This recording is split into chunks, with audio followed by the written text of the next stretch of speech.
Hello guys, welcome to my YouTube channel. नई job, government job notification, latest updates and उनसे related study material या फिर किसी भी एग्जाम रिलेटेड प्रॉब्लम के लिए आप हमारा यूट्यूब चैनल नई जॉब एंड टेलीग्राम चैनल नई job. Hello guys, welcome to my YouTube channel. आज हम इस वीडियो में देखने वाले हैं ज्योग्राफी की जो संपूर्ण क्लास करने वाले हैं। एक ही क्लास में पूरा ज्योग्राफी का जो सिलेबस है वो कवर कर लेंगे। सॉरी, इतने दिनों के बाद ये जो क्लास है आने वाली थी, बहुत दिनों पहले ही आ जानी थी, लेकिन आज इतनी लेट क्यों आ रही है इसकी वजह आपको बता दूं कि जो मेरा कंप्यूटर है उसकी पावर सप्लाई यूनिट ख़राब हो चुकी है, इसलिए। और ये तो मैं इसीलिए मेरे को ये जो नोट्स है वो यहाँ पे बनाने पड़े और मेरे को ये मैनुअली नोट्स बनाने पड़े, इसलिए ये क्लास इतनी लेट हो गई। ठीक है, तो बिना टाइम वेस्ट किए हुए क्लास को स्टार्ट करते हैं। आपको बता दूं, पहले अपन ज्योग्राफी थ्योरी क्लास करेंगे। थ्योरी क्लास करने के बाद अपन करेंगे क्वेश्चन से प्रैक्टिस। जैसे ही थ्योरी क्लास का सिलेबस कंप्लीट हो जाएगा वैसे ही हम क्वेश्चन प्रैक्टिस करेंगे। जो भी प्रीवियस ईयर क्वेश्चन होंगे या फिर जो भी आने की संभावना होगी वो सब क्वेश्चन के बारे में करने वाले हैं। उससे पहले आपको बता दूं कि अगर आपने चैनल सब्सक्राइब नहीं किया है तो चैनल को सब्सक्राइब कर ले और टेलीग्राम चैनल को भी ज़रूर ज्वाइन कर ले, इसका लिंक डिस्क्रिप्शन में दिया है। और डिस्कशन ग्रुप ज़रूर ज्वाइन कर ले टेलीग्राम का, ताकि वहाँ पे आपकी कोई भी क्वेरी हो वो आप पूछ सके। तो शुरू से स्टार्ट करते हैं। भारत का अपवाह तंत्र देखेंगे, जो कि ड्रेनेज सिस्टम है। जो इंडिया में रिवर सिस्टम है उसको पढ़ेंगे। ठीक है, तो भारत का अपवाह तंत्र देखने वाले हैं। इसके अंदर पहले अपन ऊपर की नदियाँ, जो भारत का मैप देखे, यहाँ पे अगर अपन देखें तो ये जो ऊपर की नदियाँ है हिमालय नदियाँ, तो हिमालय नदी तंत्र सबसे पहले पढ़ने वाले हैं, जो कि भारत का सबसे बड़ा नदी तंत्र भी कहा जाता है। पहले सिंधु नदी तंत्र है, फिर गंगा नदी तंत्र पढ़ेंगे, फिर ब्रह्मपुत्र नदी तंत्र पढ़ने वाले हैं। तो सिंधु नदी के साथ साथ जो 5 नदियों का जो ग्रुप है, जिसे हम पंचनद भी कहते हैं, उसे भी पढ़ेंगे, क्योंकि वो सिंधु नदी तंत्र के अंदर ही आता है। तो 5 नदियाँ कौन सी है? झेलम, चेनाब, रावी, व्यास, सतलुज। ये 5 नदियों का पंचनद बोलते हैं, जिसे हम ये झेलम, चेनाब, रावी, व्यास। तो ये इसी क्रम में अगर अपन मैप में देखेंगे तो पहले झेलम आएगी, फिर चिनाब आएगी, फिर रावी, फिर व्यास, फिर सतलज। तो अगर ऐसे आपको क्रम वाइज याद नहीं रहता है तो आप ऐसे इसे याद रख सकते हैं, JCRVS। JCRVS करके भी अपन याद कर सकते हैं। और सबसे ऊपर आपकी जो सिंधु नदी है वो आ जाएगी। फिर इसके बाद देखें तो सिंधु नदी से स्टार्ट करेंगे। जिन भी नदियों को पढ़ेंगे उनके फैक्ट्स देखते जाएंगे और वही आपको पढ़ाऊँगा जो एग्ज़ाम के पॉइंट ऑफ व्यू से इम्पोर्टेंट होगा। ज़्यादा डिटेल में भी नहीं जाएंगे। ये नहीं कि अपन सीजल लेवल का पढ़ रहे हैं या यूपीएससी लेवल का पढ़ने वाले हैं, ऐसा कुछ नहीं होगा। जो भी एयरफोर्स ग्रुप सी के लिए इम्पोर्टेंट होगा वो हम इसके अंदर कवर करेंगे। ठीक है, तो जैसे सिंधु नदी है, सिंधु नदी का उद्गम देखें तो मानसरोवर झील। ऐसे पूछा जा सकता है पेपर के अंदर कि जो सिंधु नदी है उसका उद्गम कहाँ से है, कहाँ से निकलती है सिंधु नदी? तो वो मानसरोवर झील से निकलती है, जो कि कैलाश पर्वत है। कैलाश पर्वत तिब्बत के अंदर है, वहाँ से ये जो है सिंधु नदी निकलती है। वहाँ पे एक मानसरोवर झील है, वहाँ से निकलती है। तो तिब्बत में इसे क्या कहते हैं? शेरमुख नदी कहते हैं, शेरमुख कहा जाता है तिब्बत में इसे। और ले सिटी इसके किनारे पे है। ठीक है, तो ये भी इम्पोर्टेंट चीज़ है। कई बार पूछ लिया जाता है कि ले सिटी कौन सी नदी के किनारे बसा हुआ है, तो वो आप याद रखेंगे कि वो इसके किनारे, सिंधु नदी के किनारे बसा हुआ है। फिर पाकिस्तान में पंचनद समूह इसमें मिल जाता है। फिर आगे अपन मैप में देखेंगे कि जो पाकिस्तान का ये जो पंचनद समूह है, JCRVS, जो हमने पढ़ा था, झेलम, चिनाब, रावी, व्यास, सतलज, वो इसके अंदर जाके पंजाब में मिल जाता है। अभी हमने सुना था इंडस वाटर ट्रीटी इंडिया ने सस्पेंड कर दी है। बहुत ज़्यादा ही न्यूज़ में सुनने को मिला था इंडस वाटर ट्रीटी। तो सिंधु जल समझौता जिसे कहा जाता है। तो इंडस वाटर ट्रीटी वैसे है क्या बेसिकली? ये देखो, इसके बारे में भी क्वेश्चन आ सकता है कि ये ट्रीटी कब हुई थी। तो ट्रीटी की बात करें तो ये 1960 में हुई थी। किसने करवाई थी? वर्ल्ड बैंक ने। वर्ल्ड बैंक इसका मीडिएटर था। तो उस टाइम ये भी पूछ लेते हैं कई बार कि उस टाइम जो इंडिया के PM है वो कौन थे? तो वो थे नेहरू जी। नेहरू जी उस टाइम इंडिया के पीएम थे और उस तरफ से पाकिस्तान की तरफ से जनरल अयूब ने साइन किए थे। तो इसका रिजल्ट क्या हुआ? इसका रिजल्ट ये हुआ कि इंडस वाटर जो इंडस वाटर ट्रीटी का जो रिजल्ट था उसके बारे में अगर देखें तो उसका ये रिजल्ट रहा कि जो सिंधु झेलम चेनाब ये 3 नदियों का पानी है, ये आईजेसी का पानी जितना भी टोटल 100% पानी होगा उसमें से 80% पानी पाकिस्तान रखेगा और 20% पानी भारत रखेगा। फिर आरवीएस की बात करें, रावी व्यास सतलज की, तो उसका जो 80% वाटर है वो भारत रखेगा और 20% वाटर पाकिस्तान रखेगा। तो ये समझौते का रिजल्ट हुआ। ये देखिए, ये ऑर्डर में मैंने ये यहाँ पे लिख रखा है कि अगर ऑर्डर में देखें तो ये ऊपर तो इंडस रिवर आ ही गई, ठीक है, इंडस रिवर आ गई, उसके नीचे IJC RVS आपको बताया था, IJC RBS भी बोल सकते हैं, VS भी बोल सकते हैं, ठीक है। ऊपर इंडस रिवर हो गई, फिर झेलम, चेनाब, रावी, व्यास, सतलज। अब देखिए यहाँ पे झेलम झेलम नदी है, थोड़ा सा यहाँ पे अगर देखें तो ये इंडिया पाकिस्तान का बॉर्डर भी बनाती है, जो एक इम्पोर्टेंट क्वेश्चन अपने आप में बन जाता है कि कौन सी नदी है वो जो इंडिया पाकिस्तान का बॉर्डर बनाती है। तो ये झेलम नदी है, यहाँ से लेके देखें, यहाँ से देखें तो यहाँ पे ये पाकिस्तान का थोड़ा सा बॉर्डर बनाती है इंडिया पाकिस्तान का। फिर आगे देखें तो आगे देखिए ये सब नदियाँ, ये व्यास है सतलुज में यहीं पे मिल जाती है, पाकिस्तान या अपने पंजाब में मिल जाती है यहाँ पे। और ये आगे जो नदियाँ ये सब पाकिस्तान में एक जगह जाके ये सब नदियाँ इसके अंदर इंडस रिवर में सिंधु नदी में जाके मिल जाती है। यहाँ पे पाकिस्तान में एक जगह है मिठालकोट करके, यहाँ पे मिल जाती है और ये फिर जाके अरब सागर में गिर जाती है। अब झेलम नदी के बारे में देखेंगे। IJC RBS का जो क्रम है उसके अंदर ये पहली नदी है झेलम नदी, जे मीन्स झेलम। तो जे एंड के में झेलम नदी बहती है। उद्गम देखें तो इसका शेषनाग झील से होता है। वूलर झील इम्पोर्टेंट क्वेश्चन है, वूलर झील का पूछ लिया जाता है कि वूलर झील क्या है। वूलर झील भारत की सबसे बड़ी मीठे पानी की झील है, सबसे बड़ी मीठे पानी की झील है। खारे पानी की देखें तो चिल्का लेक का नाम आता है, ठीक है। तो वूलर झील कौन बनाती है? ये झेलम नदी बनाती है, झेलम नदी से ही वूलर झील बनती है। ये भारत पाक सीमा भी बनाती है। देखो जैसा मैंने आपको बताया था कि ये थोड़ी दूर तक भारत पाक सीमा भी बनाती है। अगर इसके ऊपर प्रोजेक्ट्स की बात करें, परियोजनाओं की बात करें, तो इसके अंदर इम्पोर्टेंट जो प्रोजेक्ट्स है वो है उरी प्रोजेक्ट और एक तुलबुल प्रोजेक्ट, जिन्हें हम हाइड्रो पावर प्रोजेक्ट बोल देते हैं। फिर उसके बाद आती है चेनाब नदी। चेनाब नदी है वो हिमाचल के बारालाचला दर्रा से निकलती है। बारालाचला दर्रा ये भी पूछ लिया जाएगा कि बारालाचला दर्रा कहाँ पे है, तो वो आपको बता देना है हिमाचल प्रदेश में है। तो हिमाचल में इसे चंद्रभागा नदी भी कहा जाता है। चंद्रभागा नदी किसे? चेनाब से, सी से चेनाब और सी से चंद्रभागा, ऐसे याद रख सकते हैं आप। परियोजनाएं देखें, इसके ऊपर प्रोजेक्ट्स देखें तो वो है दुलस्ती, सलाल और बगलिहार, ये 3 प्रोजेक्ट है इसके ऊपर इम्पोर्टेंट है। फिर नेक्स्ट रिवर देखें, नेक्स्ट रिवर है रावी नदी। रावी नदी का उद्गम देखें तो रोहतांग दर्रे से, जो कि हिमाचल प्रदेश में है। रोहतांग दर्रा आपने सुना होगा, अटल सुरंग के नाम से जो अभी फेमस है, ठीक है। रोहतांग दर्रा कहाँ पे है? हिमाचल प्रदेश में। तो रावी नदी कहाँ से निकलती है? रोहतांग दर्रे से।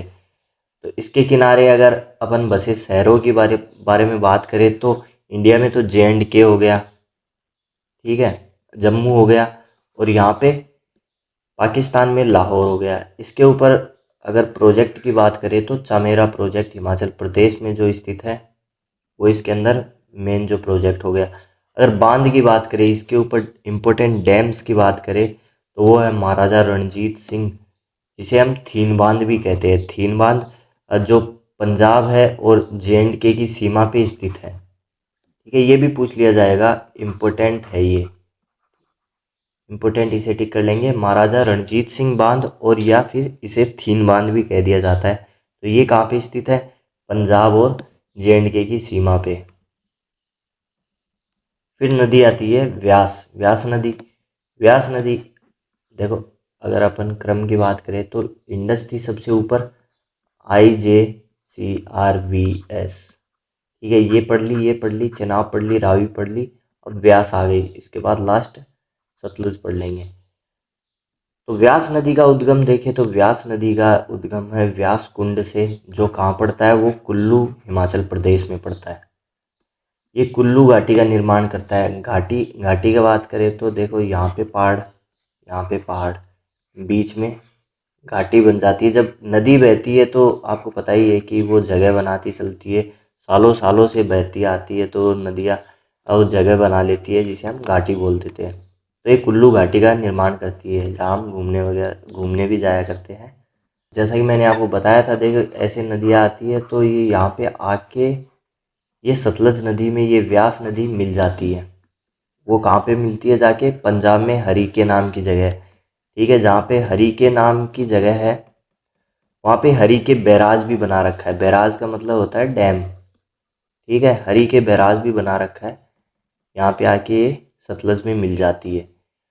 और इंदिरा गांधी नहर, इंदिरा गांधी नहर की बात करें तो विश्व की सबसे लंबी मानव निर्मित नहर है, ठीक है, जो इंसानों ने बनाई है, ठीक है। आर्टिफिशियल नहर है ये, जो विश्व की सबसे लंबी है। तो कहाँ से स्टार्ट होती है, यहीं से हरी के बैराज से ही स्टार्ट होके और कहाँ तक जाती है, बाड़मेर तक जाती है। पूरे राजस्थान को इसके अंदर इसके थ्रू पानी मिलता है, ठीक है। बाड़मेर तक जाती है, जो कहाँ से स्टार्ट होती है, हरी के बैराज से।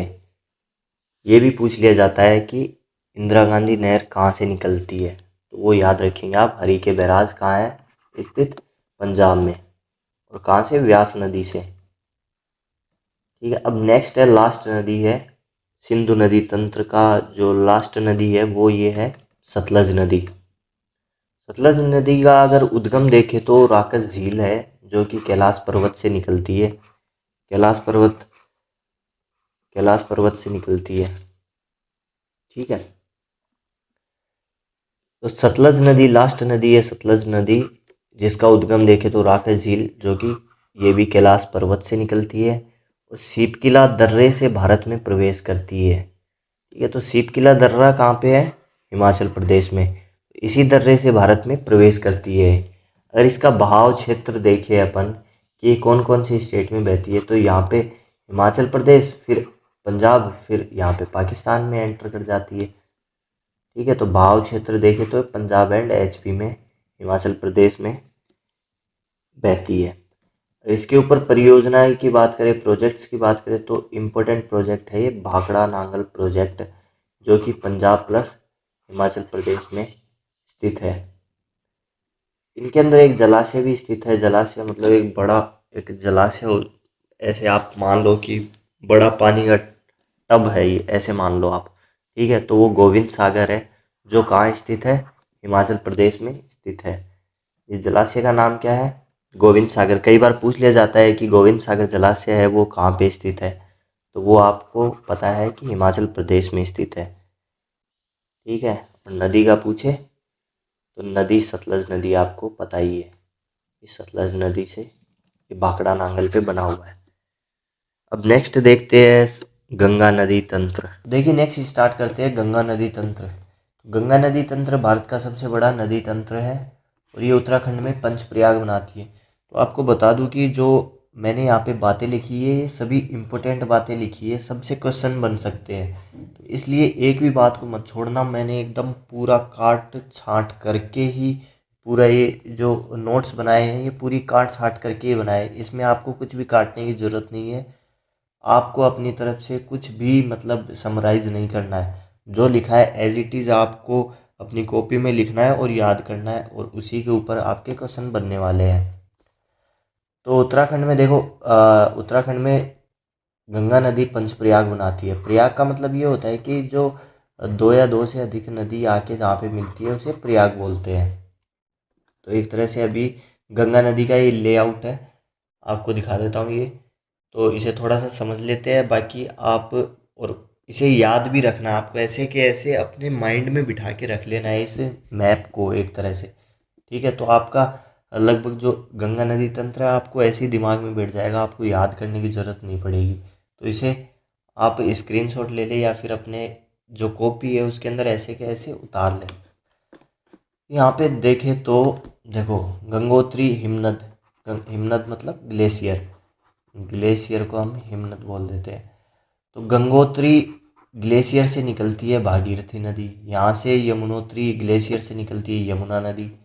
भागीरथी आके यहाँ पे मिल जाती है और यहाँ पे देवप्रयाग बनाती है। यहाँ पे ये यहाँ पे ये केदारनाथ मंदिर, यहाँ पे ये मंदाकिनी नदी निकलती है।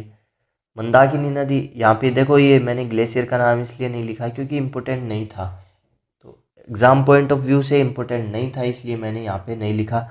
लेकिन ये चीज़ इम्पोर्टेंट है यहाँ पे कि मंदाकिनी नदी के किनारे ही केदारनाथ मंदिर स्थित है अपना, तो ये भी पूछा जा सकता है इसलिए मैंने वो वहाँ पे लिख दिया। तो इम्पोर्टेंट बातें हैं वो मैंने सब यहाँ पे लिख दी है। जैसे भिलांगना नदी है, भिलांगना नदी आके यहाँ पे मिलती है भागीरथी नदी में, तो यहाँ पे टिहरी बांध यहाँ पे निर्माण किया गया है, टिहरी बांध का। तो आपसे पूछ लिया जाएगा टिहरी बांध कौन सी नदी के ऊपर है, भागीरथी और भिलांगना नदी पे। ठीक है, तो भागीरथी नदी यहाँ पे जाके इसमें अलकनंदा में मिल जाती है, तो ये देवप्रयाग बनाती है। फिर ये यहाँ पे मंदाकिनी आके इसमें अलकनंदा में मिलती है तो रुद्रप्रयाग बनाती है। अलकनंदा में आके पिंडार गंगा मिलती है तो कर्णप्रयाग बनाती है, नंदप्रयाग, विष्णुप्रयाग। तो ये पूछ लेगा आपको कि विष्णुप्रयाग कौन सी नदी, मतलब कौन सी नदी मिलके बनाती है, तो धौली गंगा और अलकनंदा ये नदी मिलके विष्णुप्रयाग बनाती है। और ये पूछ लेगा बद्रीनाथ मंदिर कौन सी नदी के स्थित है, कौन सी नदी किनारे स्थित है, तो अलकनंदा नदी हो गया। ठीक है, तो इसे आप याद रखेंगे। फिर आगे यहाँ पे ये गंगा नदी बन जाती है और गंगा नदी जाके यहाँ पे आके ये देखिए यमुना और ये गंगा नदी आके मिलके यहाँ पे प्रयागराज में मिलती है। फिर आगे ये गंगा के रूप में बहती है, आगे और देखेंगे अपन। तो ये मैप आपको अपने माइंड में बिठा के रख लेना है। तो अब नदी गंगा नदी है, गंगा नदी का बहाव जहाँ मतलब ये बहती है कौन कौन से स्टेट्स में बहती है, ये इम्पोर्टेंट चीज़ है। तो इसे आप याद रखेंगे। ऊपर से देखो यूके से बहते हुए मतलब उत्तराखंड से बहते हुए आएगी, फिर यूपी में एंटर कर जाएगी, फिर जाएगी बहते हुए, फिर बिहार में एंटर कर जाएगी, फिर झारखंड आ जाएगा बीच में चलते चलते, फिर चलते चलते वेस्ट बंगाल आ जाएगा, फिर वहाँ से बांग्लादेश में चली जाएगी, बांग्लादेश से बंगाल की खाड़ी में चली जाएगी। ठीक है, अब गंगा नदी के किनारे बसे शहरों की जो इम्पोर्टेंस है वो बहुत ज़्यादा है, तो इसे मैं इम्पोर्टेंट टिक कर देता हूँ। आपको याद रखना है, एकदम रट लेना है अच्छे से कि कौन कौन से शहर गंगा नदी के किनारे बसे हुए हैं। ऋषिकेश से स्टार्ट करते हैं। देखो ऋषिकेश गंगा नदी के किनारे उत्तराखंड में हो गया ये। ठीक है, हरिद्वार गंगा नदी के किनारे, ये हो गई यूके, यूनाइटेड किंगडम नहीं, ये उत्तराखंड है अपना। ठीक है, फिर हरिद्वार के आगे कन्नौज, कानपुर, प्रयागराज, बनारस, फिर ठीक है बनारस तक हो गया अपना यूपी, यूपी के अंदर बहती है और ये शहर इसके किनारे बसे हुए हैं, इनको ज़रूर याद रखना है। फिर बक्सर, छपरा, पटना, भागलपुर, भागलपुर तक अपना बिहार हो गया। बिहार में ये इम्पोर्टेंट शहर है जो गंगा नदी के किनारे बसे। फिर मुर्शिदाबाद, फिर फरक्का, फरक्का बैराज, फरक्का बैराज पूछ लेगा आपको फरक्का डैम कहाँ पे बना हुआ है, तो वो है गंगा नदी के ऊपर और बंगाल में बना हुआ है। ठीक है, ये भी इम्पोर्टेंट चीज़ है, याद रखेंगे। फिर यहाँ से इसके दो टुकड़े हो जाते हैं, यहाँ पे जो दो टुकड़े हो जाते हैं तो एक नदी, एक तो चली जाती है अपनी जो मेन इम्पोर्टेंट है गंगा नदी है, वो तो चली जाती है यहाँ बांग्लादेश में, जिसे ढाका में या बांग्लादेश में हम पद्मा बोल देते हैं, गंगा को ही पद्मा बोल देते हैं। और एक यहाँ पे इधर हुगली नदी, हुगली नदी जिसके किनारे कोलकाता बसा हुआ है उसे हुगली नदी बोल देते हैं। ठीक है, तो इसे याद रखेंगे। तो जो इम्पोर्टेंट अब देखते हैं गंगा की सहायक नदियाँ। तो सहायक नदियाँ क्या होती है, जैसे ये मेन इम्पोर्टेंट गंगा नदी है। ठीक है, तो छोटी मोटी नदियाँ साइड से बह के आके मिल जाती है इसमें, या फिर यहाँ से निकल जाती है गंगा में से कोई आके मिल जाती है गंगा में, तो वो सहायक नदियाँ हो गई। ठीक है, तो इम्पोर्टेंट सहायक नदियाँ कौन सी हो गई, वो है गोमती, सोन नदी, घाघरा नदी। घाघरा नदी की एक सहायक नदी है सरयू नदी, ठीक है, जिसके किनारे अयोध्या शहर बसा हुआ है। ये भी पूछ लेता है कई बार कि अयोध्या शहर किस नदी के किनारे बसा हुआ है, तो सरयू नदी। और ये पूछ लेगा आपसे कि सरयू नदी कौन सी मेन नदी की सहायक नदी है, तो घाघरा। और घाघरा किसकी सहायक नदी है, वो है गंगा की। ऐसे आप याद रखेंगे। अब कोसी है, कोसी ये गंगा नदी की सहायक नदी है, जिसे बिहार का शोक कहा जाता है, क्योंकि ये इसकी वजह से जो बिहार में बाढ़ वगैरह है वो बहुत ज़्यादा आती है। गंडक नदी है, इसे याद रखेंगे। ये जो जितनी भी नदियाँ मैंने लिखी है सहायक नदियाँ, वो सभी इम्पोर्टेंट है, तो एक भी चीज़ को छोड़ेंगे नहीं, एक भी नदी को नहीं छोड़ेंगे और एक भी पॉइंट को नहीं छोड़ेंगे। यमुना नदी, गंगा की सबसे बड़ी सहायक नदी है वो यमुना नदी ही है, जिसके किनारे पे कौन कौन से शहर बसे हुए हैं, दिल्ली, मथुरा, आगरा। ठीक है, तो ये शहर इसके किनारे पे बसे हुए हैं, याद रखेंगे। फिर देखो इन नदियों को जो मतलब सहायक नदियाँ हैं, मेन सहायक नदियाँ हैं, तो उन्हें हम थोड़ा सा विस्तार से देखेंगे। तो जो मेन सहायक नदियाँ उन्हें हम थोड़ा सा विस्तार से देखेंगे। जैसे चंबल नदी है, वो यमुना की सबसे बड़ी सहायक नदी है। तो यमुना किसकी सहायक नदी है, गंगा की। ठीक है, आपको यहीं पे याद करवा दूंगा, ऐसे मैं बार बार बोल के। यमुना किसकी सहायक नदी है, गंगा की। और यमुना की सबसे बड़ी सहायक नदी कौन सी है, चंबल। चंबल याद रखेंगे। चंबल के ऊपर डैम देखे तो गांधी सागर, जवाहर सागर, राणा प्रताप सागर, ये डैम्स है। अब हिंडन नदी है, हिंडन नदी ये यमुना की सहायक नदी है। और गाजियाबाद शहर है, जो गाजियाबाद शहर वो इसी के किनारे बसा हुआ है। फिर आ जाते हैं ब्रह्मपुत्र नदी। ब्रह्मपुत्र नदी के ऊपर आ जाते हैं अपन, ब्रह्मपुत्र नदी को देख लेते हैं। तो इसका उद्गम है वो कहाँ से होता है, सीवाई ग्लेशियर करके, च्यामयोंग करके ऐसे कुछ चाइनीज़ सा नाम है, वो ग्लेशियर है। कहाँ पे, कैलाश पर्वत में। कैलाश पर्वत में इस ग्लेशियर से इसका उद्गम होता है। अब अलग अलग नाम से जानी जाती है कई कई जगह पे। जैसे तिब्बत के अंदर इसे सांगपो नदी बोलते हैं, यारलंग बोलते हैं इसे चीन में, दिहांग बोलते हैं इसे अरुणाचल प्रदेश में जैसे एंटर करती है तो इसे दिहांग बोलते हैं। फिर ब्रह्मपुत्र नदी है, वो इसका नाम कहाँ पे बोलते हैं इसे, असम में इसे ब्रह्मपुत्र बोलते हैं। और जमुना इसे बांग्लादेश में बोलते हैं। तो कई बार पूछ लेता बांग्लादेश में ब्रह्मपुत्र को क्या बोलते हैं, जमुना। ठीक है, जमुना किसको बोलते हैं, ब्रह्मपुत्र को। और पद्मा किसको बोलते हैं, पद्मा बोलते हैं, पद्मा बोलते हैं गंगा को। ठीक है, तो याद रखेंगे गंगा को पद्मा बोलते हैं। और ये जब दोनों मिल जाती है तो इनको दोनों को मिला के एक साथ क्या बोलते हैं, मेघना। मेघना नदी बोलते हैं इन दोनों को मिला के एक साथ। अब प्रायद्वीपीय भारत की देख लेते हैं। तो प्रायद्वीपीय भारत में कौन सी नदी आ गई, जो अपन ने उत्तर की नदियाँ देख ली, अब ये प्रायद्वीपीय भारत की नदियाँ देख लेंगे। ये इम्पोर्टेंट नदियाँ है, जैसे कुछ ही जो इम्पोर्टेंट नदियाँ थी वही मैंने इसके अंदर लिखी है, वही मेंशन की है। तो आपको ज़्यादा लोड देने की मैंने यहाँ पे कोशिश नहीं की है, जो इम्पोर्टेंट है वही टारगेट किया है अपन ने। ठीक है, तो आप इस मैप को एक बार ध्यान में उतार लेंगे तो आपको देखने में थोड़ी आसानी हो जाएगी। जैसे ये यहाँ पे जो जो भी चीज़ें लिख रखी है ना मैंने, वो सभी इम्पोर्टेंट है, ये मान लेना। जैसे महानदी पे हीराकुंड बांध है, तो ये इम्पोर्टेंट है, तो मैंने लिख दिया है यहाँ पे। स्वर्ण रेखा नदी, दामोदर, ये एक तरह से आप अगर ये मैप के ऊपर देख लेंगे ना तो आपके दिमाग में बैठ जाएगी। कहाँ पे गोदावरी है, कृष्णा कहाँ पे, पेन्नार कहाँ पे है, कावेरी, शरावती, पेरियार नदी और वेम्बनाड झील केरला में है, ये नर्मदा नदी है, ये ताप्ती नदी है। ऐसे आपको याद रख लेना है। और इधर साइड ये अरब सागर है और ये बंगाल की खाड़ी है। तो गंगा नदी और ब्रह्मपुत्र नदी आके कहाँ गिरती है, बंगाल की खाड़ी में। और वो सिंधु, झेलम, चेनाब, रावी, व्यास, सतलज, ये सब कहाँ पे गिरती है, ये अरब सागर में। फिर ये देखिए, ये थोड़ी सी ड्राइंग आ गई बीच में अपनी।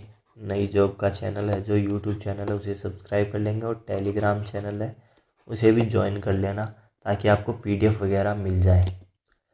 अब अरब सागर में मिलने वाली नदी, तो ये याद रखेंगे ज़रूर कि आपको ये क्लासीफाई, मतलब ये आपको क्लासीफाई करना है, तो अभी ये याद रखेंगे ज़रूर कि कौन सी नदियाँ अरब सागर में गिरती है और कौन सी नदियाँ, तो ये ज़रूर आप याद रखेंगे कि कौन सी नदियाँ अरब सागर में गिरती है और कौन सी नदियाँ बंगाल की खाड़ी में गिरती है। तो ये देखो यहाँ पे मैंने जो अरब सागर में गिरती है उनके यहाँ पे एरो लगा दिया है, जैसे ये नर्मदा, ताप्ती और ये माही, साबरमती, ये नदी इधर अरब सागर में गिरती है। ठीक है, तो अरब सागर वाली नदियाँ देख लेते हैं पहले। तो नर्मदा नदी है, उद्गम कहाँ पे होता है? अमरकंटक की पहाड़ियाँ, ये जो है MP से उद्गम होता है। अब रूट, इसका रूट देखे कि कहाँ कहाँ पे बहती है, तो MP में बहती है, महाराष्ट्र में बहती है और गुजरात में बहती है। ये नॉर्मल सी है, मतलब बहुत इम्पोर्टेंट नदी है नर्मदा नदी, और सब जानते भी इसके बारे में। ये पूर्व से पश्चिम की ओर बहने वाली नदी है, मतलब इधर से आती है और इधर साइड बहती है।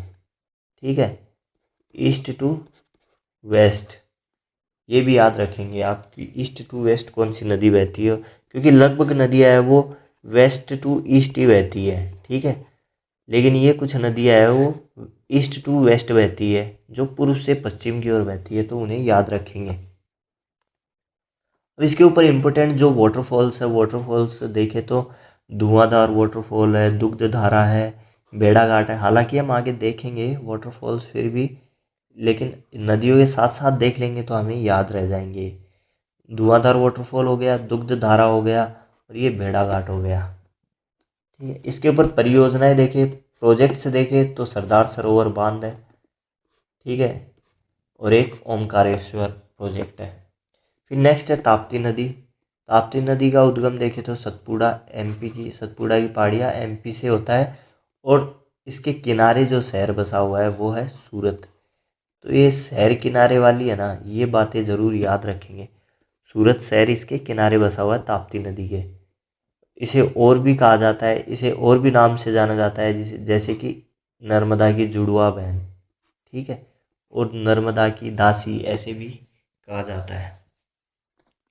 इसके ऊपर प्रोजेक्ट देखें तो काकरा पार, जो कि गुजरात के अंदर प्रोजेक्ट है, इम्पोर्टेंट प्रोजेक्ट है, इसे याद रखेंगे, गुजरात में स्थित है। फिर शरावती नदी। शरावती नदी, अगर आपको देखो ऐसे दिक्कत हो रही है शरावती नदी देखने में, तो आपको एक तरफ मोबाइल में वो स्क्रीनशॉट लिया था जैसे ऊपर मैप का, तो वो एक साइड रख लेंगे या फिर कॉपी में बना लेंगे, और जैसे जैसे मैं पढ़ा रहा हूँ वैसे वैसे देखते रहेंगे।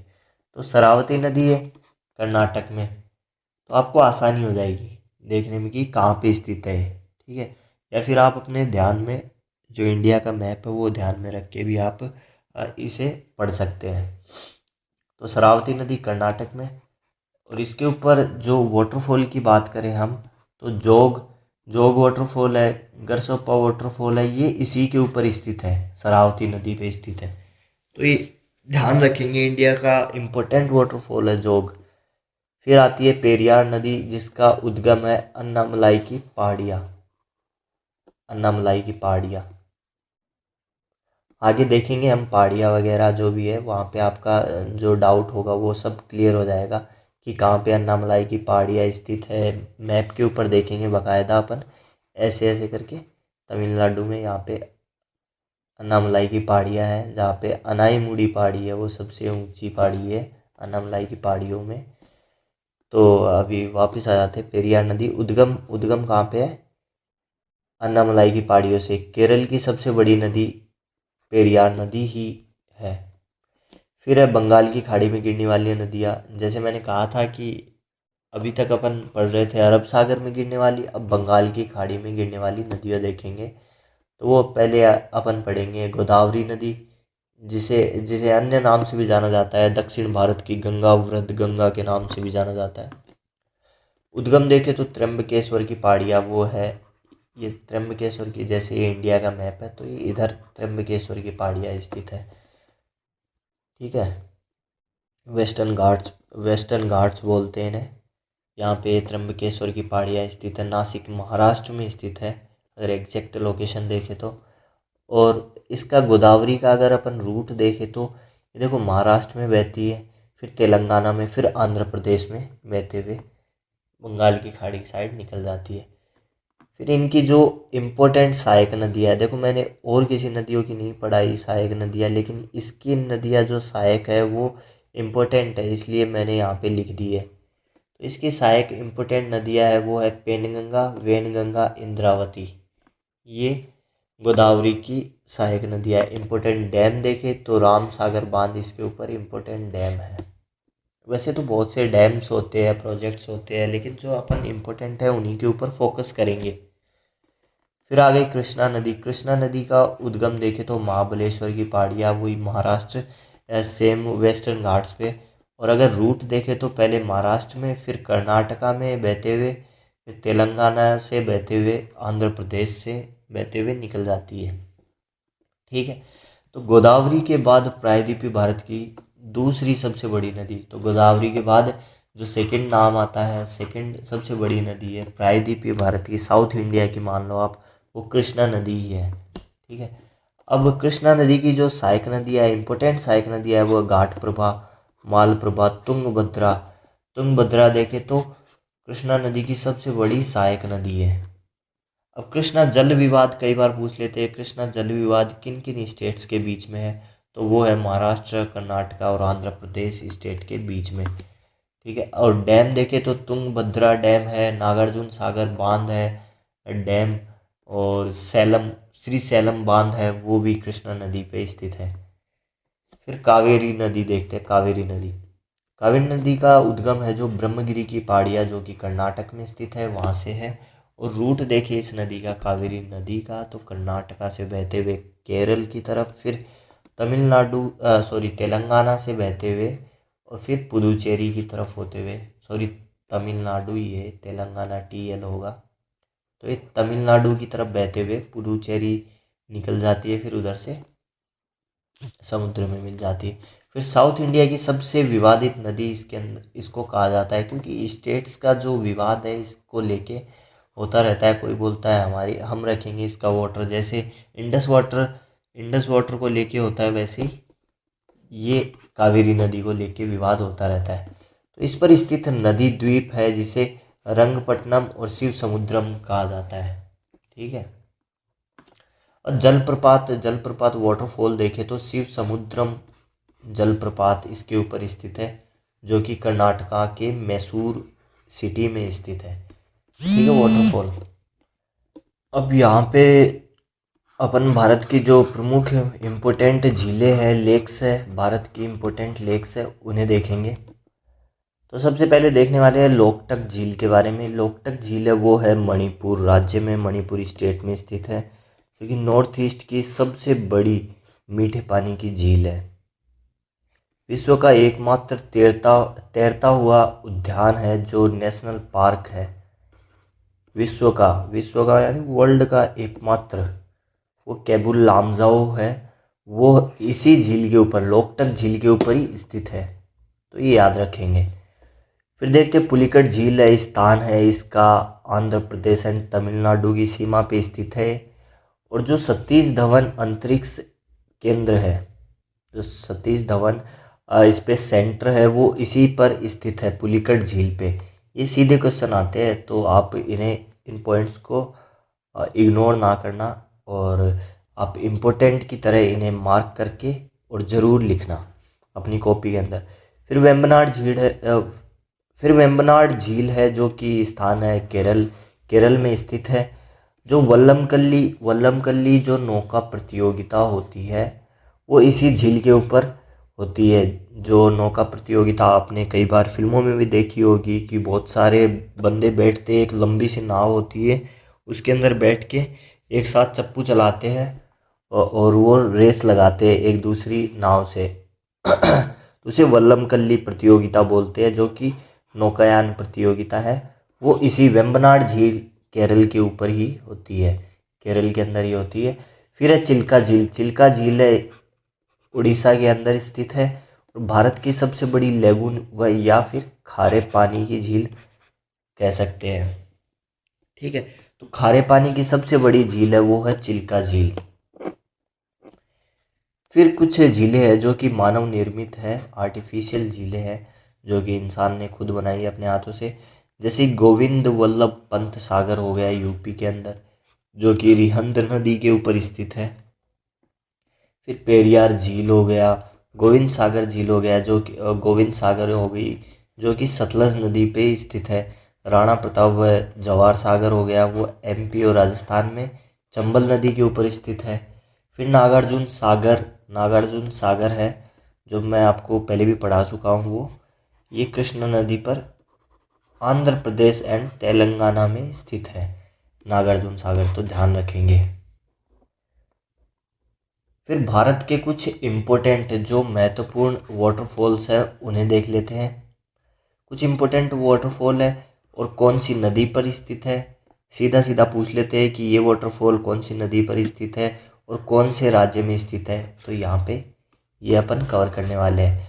तो जोग वाटरफॉल की देखिए, या फिर जिसे गरसोप्पा वाटरफॉल भी कह दिया जाता है, महात्मा गांधी जलप्रपात भी कह दिया जाता है, जो कि शरावती नदी पर स्थित है। जो शरावती नदी है वो कर्नाटक राज्य में, स्टेट में स्थित है। फिर कुंचिकल याद रखेंगे आप, इम्पोर्टेंट है। ऐसे तो ये भी इम्पोर्टेंट है जो भी, लेकिन इम्पोर्टेंट तो हर चीज़ है, लेकिन ज़्यादा मोस्ट इम्पोर्टेंट है, उन्हें मैं और भी टिक कर रहा हूँ ताकि आप किसी भी हालत में उन्हें ना छोड़े।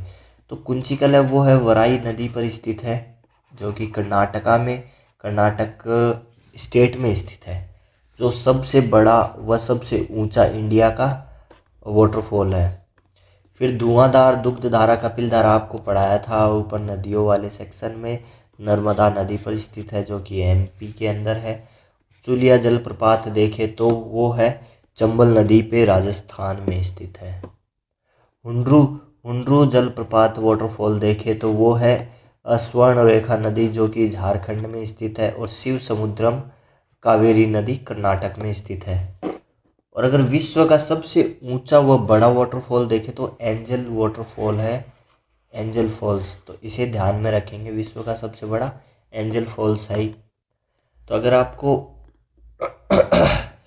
वीडियो अच्छा लग रहा है तो आप चैनल को सब्सक्राइब कर ले और टेलीग्राम चैनल को ज़रूर ज्वाइन कर ले ताकि आपको वहाँ पे इम्पोर्टेंट अपडेट्स या पीडीएफ वगैरह भी मिलती रहे, स्टडी मटेरियल आपको मिलता रहे।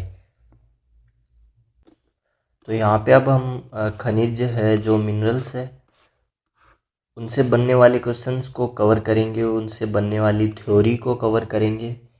तो यहाँ पे अब हम खनिज मिनरल से जो क्वेश्चन बन सकते हैं उन्हें कवर करेंगे या फिर उससे बनने वाली थ्योरी को कवर करेंगे। तो अगर हम मिनरल्स की बात करें, इंडिया में मिनरल्स की बात करें तो अधिकांश जो क्षेत्र है वो देखिए, अधिकांश एरिया है जो मिनरल्स का, जहाँ पे मिनरल्स पाए जाते हैं वो प्रायद्वीपीय भारत में पाए जाते हैं। मतलब आप ये मान लो ये नीचे वाले हिस्से में अधिकांश मिनरल पाए जाते हैं, ठीक है।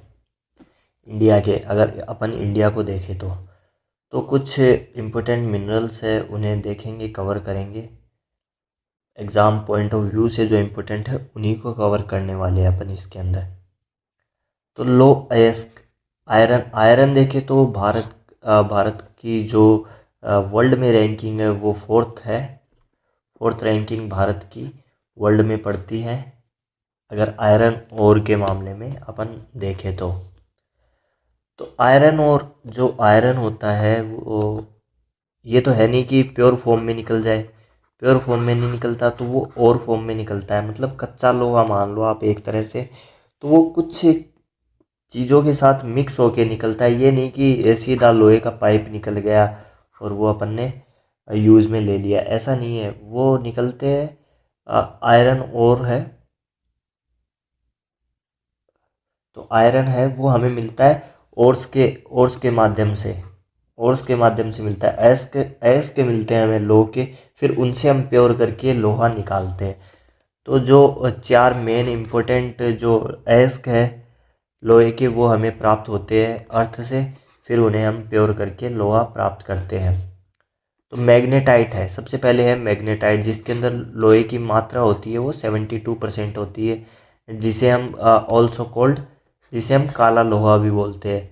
अगर इसका विस्तार देखें तो कहाँ कहाँ पे है, कर्नाटका, आंध्र प्रदेश, राजस्थान और गोवा में आपको देखने को मिलेगा। ठीक है, अब दूसरा जो और देखे वो अयस्क है, वो है हेमेटाइट, जिसका रंग देखे वो हमें लाल व भूरे रूप में हमें मिलता है, जिसे हम फिर प्योर करके लोहा उसके अंदर से निकाल लेते हैं।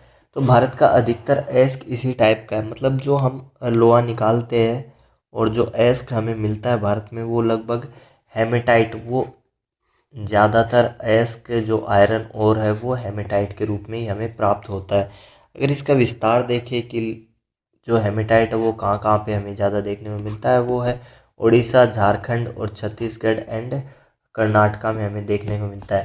तो ये देखिए, ये मैंने ये लिख रखा है भारत में मुख्य रूप से, मतलब भारत में मुख्य रूप से मैग्नेटाइट और हेमेटाइट ही ज़्यादा हमें देखने को मिलता है। तो क्वेश्चन कैसे आता है, क्वेश्चन ऐसे आता है कि जो मैग्नेटाइट है वो किसका अयस्क है, तो लोहे का अयस्क है, सीधी सी बात है, जाहिर सी बात है, वो आपको ध्यान में रखना है।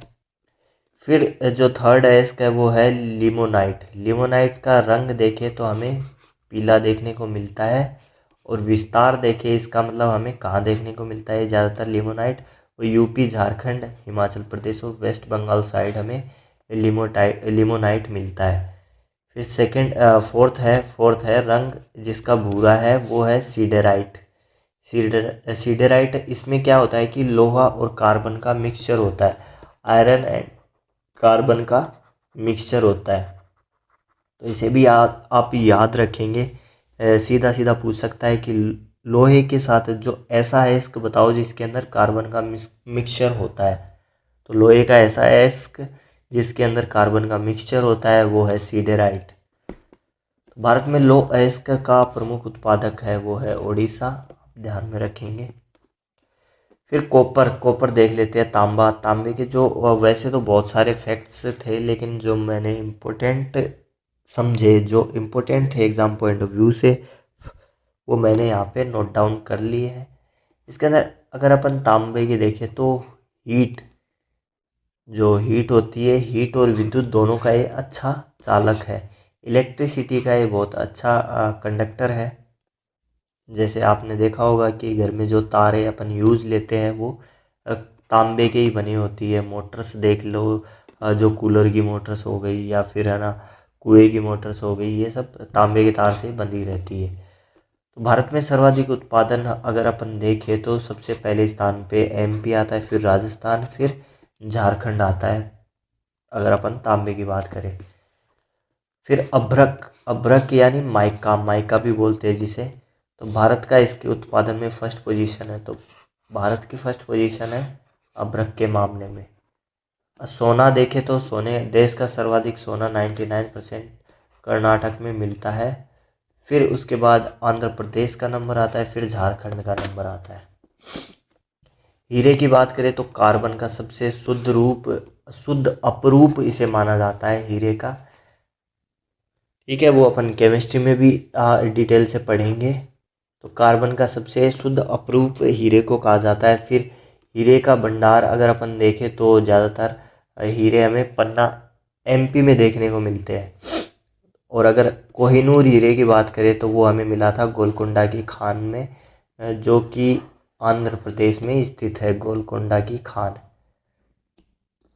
तो अगर अपन बात करें कोयले की तो ज़्यादातर क्वेश्चंस यहीं से बनते हैं, या तो आयरन ओर से बनते हैं या कोयले से, यहाँ से ज़्यादा क्वेश्चंस बनते हैं। तो सबसे पहले तो ये देखें कि अवसादी चट्टानों में पाया जाता है कोयला। ठीक है, अवसादी मतलब फॉसिल्स जो होते हैं, जैसे कई जंगल में आग लग गई और वो मतलब पुरानों सालों पहले कोई जंगल में आग लग गई थी या फिर कुछ हो गया था तो उसके अंदर दबे रह गए थे, दब गई थी, जो पेड़ पौधे थे वो सब दब गए थे, तो वो अवसादी चट्टानें बन गई एक तरह से। तो अंदर अगर उन चट्टानों को हटा के देखें तो वो पुराने पेड़ कोयला बन चुके होंगे, ऐसे करके ये अवसादी चट्टानें होती है। तो अवसादी चट्टानों में कोयला पाया जाता है। उद्योगों की जननी इसे कहा जाता है कोयले को, और कोयले को काला सोना भी कहा जाता है। अब कोयले के 4 प्रकार होते हैं, वही जैसे आयरन ओर के 4 प्रकार थे वैसे ही कोयले के भी 4 प्रकार होते हैं।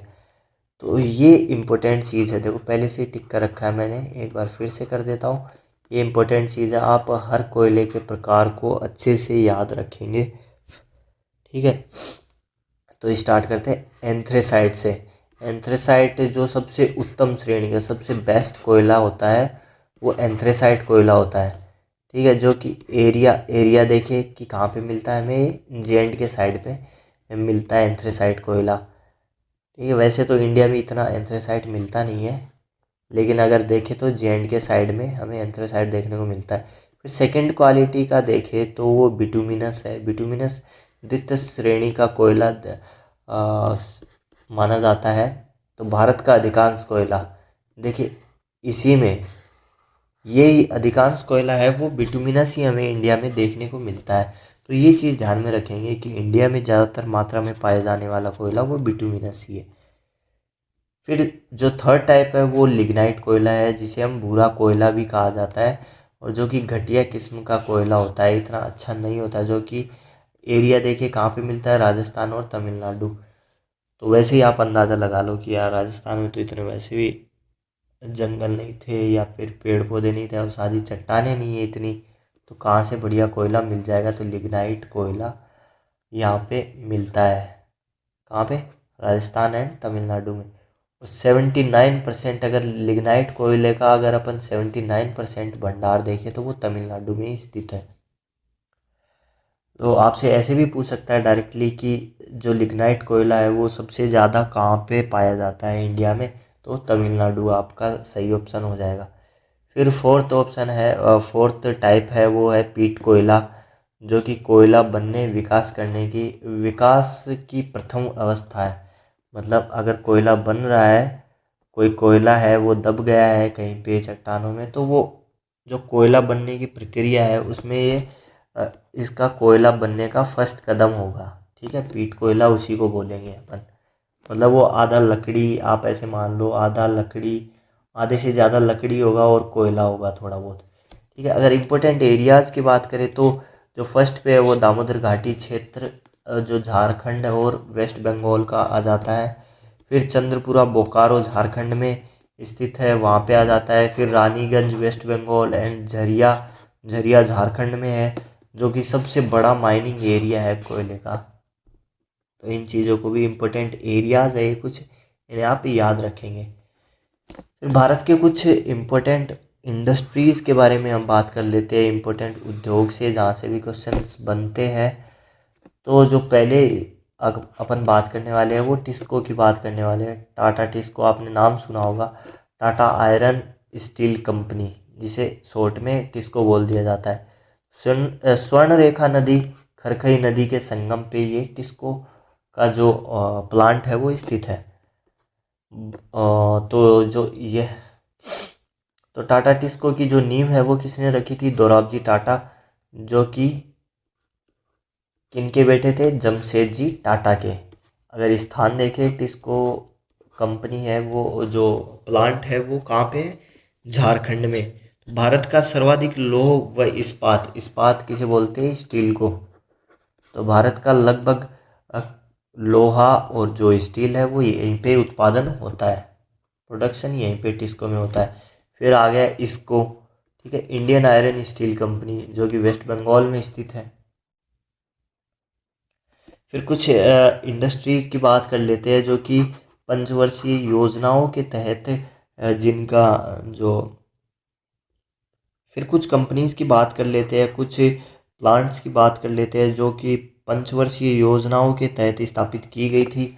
और जैसे सेकंड पंचवर्षीय योजना अगर अपन बात करें तो इसके अंदर 3 इस्पात मतलब स्टील के उद्योग स्थापित किए गए थे। तो याद रखेंगे आप सेकंड पंचवर्षीय योजना में कौन कौन से स्टील जो स्टील उद्योग है, स्टील इंडस्ट्रीज़ है वो स्थापित की गई थी, वो है। तो सेकंड पंचवर्षीय योजना पहले तो ध्यान रखेंगे 1956 से लेके 61 तक ये चली थी पंचवर्षीय योजना। तो पहला जो स्टील उद्योग है वो कहाँ पे रखा गया था, राउरकेला में। राउरकेला कहाँ पे है, उड़ीसा में स्थित है। और किसकी सहायता से, जर्मनी की सहायता से इसे खोला गया था। स्थान उड़ीसा देंगे, उड़ीसा ध्यान में रखेंगे।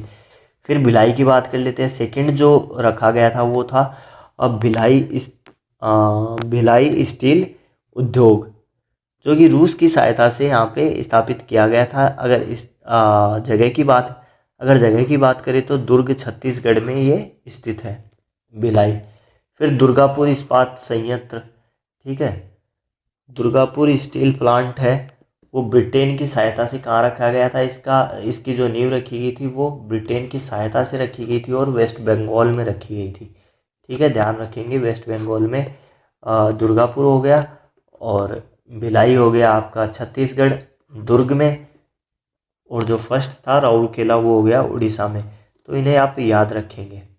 फिर थर्ड जो पंचवर्षीय योजना थी, तीसरी पंचवर्षीय योजना थी, जो कि 61 से लेके 66 तक चली थी। ठीक है, इसके अंतर्गत कौन सा जो प्लांट है वो स्थापित किया गया था, वो था बोकारो। बोकारो भी फेमस स्टील प्लांट है, जो कहाँ पे स्थित है, झारखंड में। और किसकी सहायता से रखा गया था, वो रूस की सहायता से इसकी नींव रखी गई थी। फिर फोर्थ 5 ईयर प्लान में, फोर्थ पंचवर्षीय योजना में, जो कि 66 से लेके 71 तक चली थी, उसके अंदर जो सलेम करके स्टील प्लांट है, जो कि तमिलनाडु में स्थित है, सलेम स्टील प्लांट, उसकी स्थापना इसके अंदर की गई थी। अब इम्पोर्टेंट पॉइंट्स है रिगार्डिंग इंडियन इंडस्ट्रीज, कुछ इम्पोर्टेंट पॉइंट्स है जो कि देख लेते हैं। कांच उद्योग के लिए फेमस है फिरोज़ाबाद, जो कि कहाँ पे स्थित है, यूपी में। और बेलगांव स्थित है कांच उद्योग के लिए, जो कर्नाटका में स्थित है। तो फिरोज़ाबाद यूपी की अगर बात करें तो वहाँ पे कांच की चूड़ियों के लिए फेमस है फिरोज़ाबाद, इसे ध्यान में रखेंगे आप। फिर नेक्स्ट पॉइंट है, भारत का सीमेंट उत्पादन में सेकंड पोजीशन है वर्ल्ड में अगर बात करें तो। फिर आंध्र प्रदेश, अगर स्टेट्स की बात करें तो सीमेंट की सर्वाधिक फैक्ट्रियाँ कहाँ पे है, वो है आंध्र प्रदेश में स्थित है। फिर केमिकल फर्टिलाइज़र उद्योग की बात करें, रासायनिक उर्वरक उद्योग की बात करें, जो कि खाद वगैरह होती है खेतों में डालने के लिए, इनकी बात करें तो उनका पहला कारखाना रानीपेट तमिलनाडु, यहाँ पे आपको देखने को मिल जाएगा, रानीपेट तमिलनाडु। तो आपको डायरेक्टली ऐसे पूछ सकता है कि रानीपेट तमिलनाडु रानीपेट कहाँ पे स्थित है, जो, या फिर ऐसे पूछ सकता है कि रासायनिक उर्वरक उद्योग है जो कि फेमस है तमिलनाडु में, वो कौन सी जगह पे है, तो रानीपेट आपका सही आंसर हो जाएगा। फिर हिंदुस्तान जिंक लिमिटेड देखें तो HZL, वो देवारी उदयपुर राजस्थान में स्थित है, जिंक लिमिटेड। फिर बेंगलोर सूचना प्रौद्योगिकी उद्योग का प्रमुख केंद्र माना जाता है, मतलब इंफॉर्मेशन टेक्नोलॉजी IT हब माना जाता है किसे, बेंगलोर को, जिसे भारत का सिलिकॉन वैली भी कहते हैं। ये चीज़ याद रखेंगे आप। फिर सूती वस्त्र उद्योग की बात करें तो सर्वाधिक कारखाने सूती वस्त्र के, सूती कपड़ों के, वो आपको सूती वस्त्र के देखने को मिल जाएंगे तमिलनाडु में। तो भारत का मैनचेस्टर किसे कहा जाता है, वो अहमदाबाद को भारत का मैनचेस्टर कहा जाता है। तो ये बात हुई इंडस्ट्रीज़ की। इंडस्ट्रीज़ के जो इम्पोर्टेंट क्वेश्चंस बन सकते थे उससे रिलेटेड मैंने सब पूरी थ्योरी करा दी है इंडस्ट्रीज़ की। इसके अंदर आपके जो भी क्वेश्चंस बन सकेंगे वो मैक्सिमम क्वेश्चंस इन्हीं में से होंगे। आप इन्हें नोट डाउन कर ले कॉपी के अंदर, और आपके लिए बहुत ही लाभदायक होगा। जब अपन क्वेश्चंस की प्रैक्टिस करेंगे तब आपको पता चल ही जाएगा कि कितने इम्पोर्टेंट थे ये सब चीज़ें। ठीक है, अब देखते हैं भारत में वन्य जीव। भारत में वन्य जीव की बात करें, मतलब इसके अंतर्गत आ जाते हैं बायोस्फीयर रिजर्व्स आ जाएंगे, जिन्हें हम जैव मंडल रिजर्व्स भी बोल देते हैं, या फिर टाइगर रिजर्व्स बोल देते हैं, एंड और इसके अंदर नेशनल पार्क्स आ जाएंगे। तो इसके अंदर अपन ये सब चीज़ें देखने वाले हैं। तो अगर इंडिया के अंदर टोटल नेशनल पार्क की बात करें तो 106 प्लस नेशनल पार्क है। वाइल्ड लाइफ सेंचुरीज़ की बात करें, वन्य जीव अभ्यारण्य, तो वो है 573। और बायोस्फीयर रिजर्व्स की बात करें तो वो टोटल 18 इंडिया के अंदर स्थित है। टाइगर रिजर्व्स की बात करें तो 57 टाइगर रिजर्व्स है, जहाँ पे टाइगर्स के लिए रिजर्व्ड जगह रहती है जहाँ पे टाइगर्स को बचाने के लिए अभियान चलाए जाते हैं। फिर रामसर साइट्स की आर्द्र भूमि की बात करें तो 85 रामसर साइट्स है। हाथी, अब अपन इसकी जो तह तक है वहाँ तक नहीं जाएंगे, डीप में नहीं पढ़ेंगे रामसर साइट्स को। बाकी हम हर चीज़ को डीप तक भी पढ़ सकते हैं, लेकिन अपने लिए जितना ज़रूरी है बस हम उतना ही पढ़ेंगे। फिर हाथी एलिफेंट संरक्षण कंजर्वेशन एरिया है, हाथी संरक्षण क्षेत्र है, वो भी 32 है। तो इतने सारे अगर अपन याद करेंगे तो भाई पागल हो जाएंगे। तो इनमें से अपन इम्पोर्टेंट चीज़ें हैं वही याद करने वाले हैं और वही लेकर चलेंगे।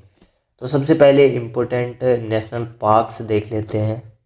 तो भारत का जो प्रथम नेशनल पार्क है, जो कि फर्स्ट नेशनल पार्क है, वो जिम कॉर्बेट है, जिसका जो अभी नाम चेंज करके रामगंगा नेशनल पार्क कर दिया है। जो अगर देखें तो कहाँ पे स्थित है, वो है उत्तराखंड में, और जिसे हेली नेशनल पार्क भी बोल दिया जाता है कई बार। भारत का सबसे बड़ा नेक्स्ट पॉइंट है, भारत का सबसे बड़ा नेशनल पार्क एरिया की अगर पॉइंट ऑफ व्यू से देखें तो वो है हेमिस नेशनल पार्क, जो कि कहाँ पे स्थित है, लद्दाख में। और वहीं भारत का अगर छोटा नेशनल पार्क देखे क्षेत्रफल की दृष्टि से, एरिया के पॉइंट ऑफ व्यू से, तो वो है south button Andaman and Nicobar द्वीप समूह के स्थित है। भारत में सर्वाधिक मतलब ज़्यादा से ज़्यादा बहुत सारे नेशनल पार्क कहाँ पे स्थित है, वो एमपी में स्थित है। ठीक है, ज़्यादा नेशनल पार्क कहाँ पे स्थित है, एमपी में। फिर नेक्स्ट है विश्व का एकमात्र तैरता हुआ नेशनल पार्क, जो कि केबुल लामजाओ, जो कि अभी अपन ने ऊपर झीलों वाले सेक्शन में पढ़ा था, वो है मणिपुर। मणिपुर में स्थित है केबुल लामजाओ, जो कि लोकटक झील के ऊपर स्थित है। फिर काजीरंगा नेशनल पार्क की अगर बात करें तो वो है असम के अंदर, और जो एक सींग वाले गैंडे के लिए फेमस है काजीरंगा नेशनल पार्क। और मानस नेशनल पार्क भी असम में ही स्थित है, जो भी गैंडे के लिए फेमस है। फिर देखिए भीतरकनिका नेशनल पार्क, जो कि उड़ीसा में स्थित है। सबसे ज़्यादा घड़ियाल यहाँ पे पाए जाते हैं भीतरकनिका नेशनल पार्क में, जो कि उड़ीसा में स्थित है। फिर नागरहोल नेशनल पार्क देखिए, वो कर्नाटका में स्थित है, जिसे हम राजीव गांधी नेशनल पार्क के नाम से भी जानते हैं। तो ऐसे भी क्वेश्चन आ सकता है, राजीव गांधी नेशनल पार्क पुराने समय में कौन से नाम से जाना जाता था, तो वो नागरहोल नेशनल पार्क के नाम से जाना जाता था, जो कर्नाटक में स्थित है। फिर पेंच देखे, वो एमपी में स्थित है। बांधवगढ़ एमपी में स्थित है। कच्छ का रण देखे, कच्छ का रण नेशनल पार्क है, जो कि गुजरात में स्थित है। गिर नेशनल पार्क है, वो भी गिर लायन, यहाँ पे लायंस, एशियन लायंस के लिए फेमस है नेशनल पार्क, जिसका नाम है गिर नेशनल पार्क, जो कि गुजरात में स्थित है। दाचीगाम नेशनल पार्क देखें तो जे&के में है। सुंदरवन वेस्ट बंगाल में है। नामदफा नेशनल पार्क वो अरुणाचल प्रदेश में है। कंचनजंगा सिक्किम में स्थित है। तो ये नेशनल पार्क हो गए अपने इम्पोर्टेंट। अब इम्पोर्टेंट टाइगर रिजर्व्स देख लेते हैं। तो भारत का जो नेशनल एनिमल है वो टाइगर है। तो इसके संरक्षण के लिए हमें टाइगर रिजर्व्स बनाने की ज़रूरत पड़ी, तो हमने जगह जगह टाइगर रिजर्व्स बना दिए। जैसे नेशनल पार्क्स में भी हमने टाइगर रिजर्व्स बना दिए, बायोस्फीयर रिजर्व्स में भी हमने टाइगर रिजर्व्स बना दिए। ऐसे करके हम टाइगर रिजर्व्स हमें बनाने की ज़रूरत पड़ी, क्योंकि इनकी टाइगर्स की संख्या बहुत कम हो रही थी, इसलिए हमें बनाने पड़े। अगर टाइगर का वैज्ञानिक नाम देखें, कई बार पूछ लिया जाता है साइंटिफिक नेम, तो उसे हम पैंथेरा टाइग्रिस कहते हैं। टाइगर स्टेट किसे कहा जाता है, एमपी को टाइगर स्टेट कहा जाता है, क्योंकि सबसे ज़्यादा टाइगर्स यहाँ पे हमें देखने को मिलते हैं। टाइगर मैन की अगर बात करें तो कैलाश सांखला को टाइगर मैन कहा जाएगा। इन्होंने कई किताबें भी लिखी है टाइगर के ऊपर। अब उत्तराखंड में देखें तो उत्तराखंड में फेमस टाइगर रिजर्व है, वो है जिम कॉर्बेट और राजा जी। यूपी में देखें तो दूधवा, वेस्ट बंगाल में सुंदरवन, असम में मानस और काजीरंगा हमने ऊपर देखा ही था, अरुणाचल में भी नामदफा, और राजस्थान में रणथंभौर एंड सरिस्का का टाइगर रिजर्व है, और ये नेशनल पार्क्स भी है। ठीक है, तो कर्नाटक में देखें तो बांदीपुर नागरहोल है। केरल में पेरियार है। एमपी में कान्हा, बांधवगढ़, पन्ना, सतपुड़ा, रातापानी ये एमपी में स्थित है टाइगर रिजर्व्स। उड़ीसा में देखो तो सिमलीपाल टाइगर रिजर्व है। फिर बात कर लेते हैं रामसर साइट्स की, वेटलैंड्स या रामसर साइट। तो इंडिया में टोटल रामसर साइट है, वेटलैंड्स है, वो है आर्द्रभूमि भी जिन्हें बोल दिया जाता है। तो टोटल आर्द्रभूमि कितनी है इंडिया में? 85 है। भारत की प्रथम रामसर साइट देखें तो चिल्का झील को, जो उड़ीसा में स्थित है, उसे घोषित किया गया था। एंड केवला देव पक्षी विहार जो कि राजस्थान में स्थित है। सर्वाधिक रामसर स्थल देखें अपन, जो ज़्यादा से ज़्यादा रामसर स्थल है, सर्वाधिक रामसर स्थल देखे, वेटलैंड्स देखे तो तमिलनाडु में स्थित है। भारत का सबसे बड़ा रामसर स्थल देखे तो वो सुंदरवन डेल्टा जो कि वेस्ट बंगाल में स्थित है। और भारत का सबसे छोटा रामसर साइट है वो रेणुका जो कि एचपी में हिमाचल प्रदेश में स्थित है। अब भारत के कुछ प्रमुख वन्य जीव अभ्यारण्य देख लेते हैं, वाइल्ड लाइफ सेंचुरी जिन्हें बोलते हैं अपन। एमपी में कान्हा नेशनल पार्क है, वो वाइल्ड लाइफ सेंचुरी में आता है। पन्ना है, बांधवगढ़ है, माधव है, फोसिल है और पेंच है। गुजरात की बात करें तो गिर है, ब्लैक बक है, चांदोली नेशनल पार्क है। फिर महाराष्ट्र की बात करें तो नवेगांव, संजय गांधी गोविंद विहार है। केरला की बात करें तो पेरियार, अनाईमुडी, इडुक्की, वायनाड है। तमिलनाडु की बात करें तो अन्नामलाई, मुदुमलाई, ये दो फेमस है जो वाइल्ड लाइफ सेंचुरी। वैसे तो कहने को तो बहुत सारी है, लेकिन जो इम्पोर्टेंट है वो अपन ने यहाँ पे नोट कर लिए। कर्नाटका की बात करें तो बांदीपुर, कुद्रेमुख, नागरहोल जिसे राजीव गांधी भी कहा जाता है। फिर झारखंड की बात करें तो हजारीबाग और पलामू। हिमाचल प्रदेश में वृद्ध हिमालय और खीरगंगा नाम से वाइल्ड लाइफ सेंचुरीज है। सिक्किम की बात करें तो कंचनजंगा। नागालैंड में इटांकी नेशनल पार्क है जो वाइल्ड लाइफ सेंचुरी भी है। फिर मेघालय की बात करें तो नोकरेक, बालाफकरम, ये मेघालय में स्थित वाइल्ड लाइफ सेंचुरीज है। बिहार की बात करें तो वाल्मीकि नेशनल पार्क, विक्रमशिला, गौतम बुद्ध है। अंडमान एंड निकोबार की बात करें तो saddle peak national park, north, south and mid button national park है जो कि अंडमान निकोबार में स्थित है। रानी झांसी नेशनल पार्क है। महात्मा गांधी नेशनल पार्क है जो कि वाइल्ड लाइफ सेंचुरी भी है, जो अंडमान निकोबार में स्थित है। तो ये अपने नेशनल पार्क हो गए और वाइल्ड लाइफ सेंचुरीज हो गई एंड बायोस्फीयर रिजर्व्स हो गए। ये इम्पोर्टेंट थे जो अपन ने यहाँ पे नोट कर रखे थे। अब कुछ इंटरनेशनल लाइंस के बारे में देख लेते हैं। जो इंटरनेशनल लाइंस है वो जानी जाती है कौन से देश की, किन देशों के बीच में ये इंटरनेशनल लाइंस है, कई बार पूछ ली जाती है। अगर 38th पैरेलल की बात करें, 38 समानांतर की बात करें तो south Korea and north Korea के बीच में जो बॉर्डर लाइन है उसे 38 पैरेलल कहते हैं। 49th पैरेलल की बात करें तो यूएसए एंड कनाडा के बीच में जो बॉर्डर लाइन है उसे हम 49th पैरेलल कहते हैं। डुरंड रेखा की बात करें तो पाकिस्तान एंड अफगानिस्तान के बीच में डुरंड रेखा है।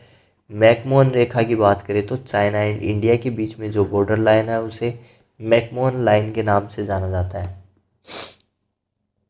फिर रेड क्लिफ रेखा की बात करें तो वो इंडिया एंड पाकिस्तान के बीच में वर्ल्ड फेमस, आप जानते ही ये red Cliff Rekha India and Pakistan के बीच में स्थित है।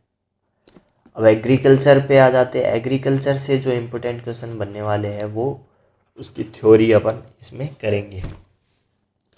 तो जलवायु के आधार पे अगर अपन देखें तो वैसे तो एग्रीकल्चर थोड़ा बड़ा टॉपिक है, तो अपन ने तो जो अपने एग्ज़ाम पॉइंट ऑफ व्यू से इम्पोर्टेंट है वो अपन ने कवर किया है इस वीडियो में। जलवायु के आधार पे देखें तो खरीफ की फसल आ जाती है, रबी की फसल आ जाती है, जायद की फसल आ जाती है। ठीक है, तो खरीफ की फसल कब होती है? जब वर्षा काल में होती है। ठीक है, इसे उष्ण आर्द्र क्लाइमेट भी बोल देते हैं, शीतकाल की शीतोष्ण क्लाइमेट बोल देते हैं, जलवायु। और ग्रीष्मकाल की जो अपनी सब्जियां वगैरह होती है उसे जायद की फसल बोलते हैं। जो ग्रीष्मकाल की फसल होती है उसे उसे उगाने के लिए शुष्क जलवायु चाहिए होती है, तो उसे शुष्क जलवायु की फसल भी बोल देते हैं। अब खरीफ की फसल में क्या क्या उगाते हैं अपन? चावल उगाते हैं, कपास, सोयाबीन, मक्का, बाजरा, ये सब उगाते हैं खरीफ की फसल में। शीतकाल जो शीतोष्ण जलवायु में उगती है उसके अंदर अपन गेहूँ, सरसों, जौ, चना, इसबगोल और अफीम उगाते हैं, ये सब चीज़ें उगाते हैं। जायद की फसल देखें तो सब्जियां, चारा, मूंगफली। वैसे तो देखो यहाँ पे लिख रखा है मूंगफली, ये खरीफ की फसल है राजस्थान गुजरात में, लेकिन राजस्थान गुजरात में ये जायद में बोई जाती है। वैसे ये खरीफ की फसल है। खरीफ में आप मूंगफली आ जाए तो मूंगफली को खरीफ की फसल भी आप टिक कर सकते हैं। फिर कुछ प्रमुख फसलें देखते हैं जिनके कुछ इम्पोर्टेंट पॉइंट्स है। जैसे चावल है, चावल निर्यात में अगर देखें तो भारत का नंबर 1 स्थान है। और अगर इंडिया में देखें तो वेस्ट बंगाल नंबर 1 पे है चावल की खेती में, और सेकंड है यूपी। अगर चावल की किस्मों की, चावल की वैरायटीज़ की बात करें तो बोरो, ओंस और अमन, ये 3 फेमस वैरायटीज़ हैं। इन्हें याद रखेंगे क्योंकि कई बार पूछ लिया जाता है, सीधे क्वेश्चन आता है कि बोरो, ओंस, अमन क्या है। तो ऑप्शन में आपको दे देगा कॉफ़ी की फसल की किस्में, चावल की किस्में, गेहूं की किस्में। तो आपको चावल की किस्मों पे क्लिक कर देना है, टिक कर देना है, ठीक है। फिर गोल्डन राइस की बात करें, गोल्डन राइस की बात करें उसके अंदर अपने को पाया जाता है विटामिन ए। विटामिन ए के लिए गोल्डन राइस खाया जाता है, तो ये भी याद रखेंगे, इम्पोर्टेंट है। गोल्डन राइस में कौन सा विटामिन होता है? Vitamin A.